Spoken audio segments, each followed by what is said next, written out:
Autism is often misunderstood, and many myths can lead to fear, judgment, or wrong expectations. Today, let's clear up some common myths and replace them with facts. Myth 1: Autistic people don't feel emotions. This is not true. Autistic individuals feel emotions deeply. They may just express them differently. Myth 2: Autism is caused by bad parenting. Autism is not caused by parenting styles. It is a neurodevelopmental difference that a person is born with. Myth 3: All autistic people are the same. In reality, autism is a spectrum.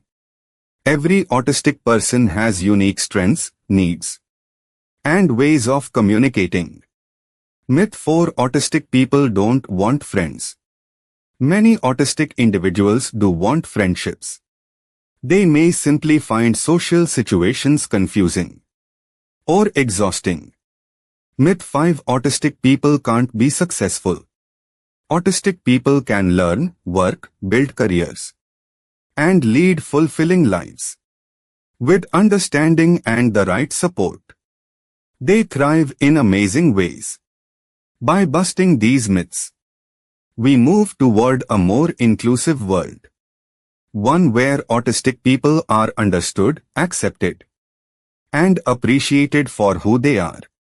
When we replace misinformation with empathy and truth, we create a society where everyone belongs.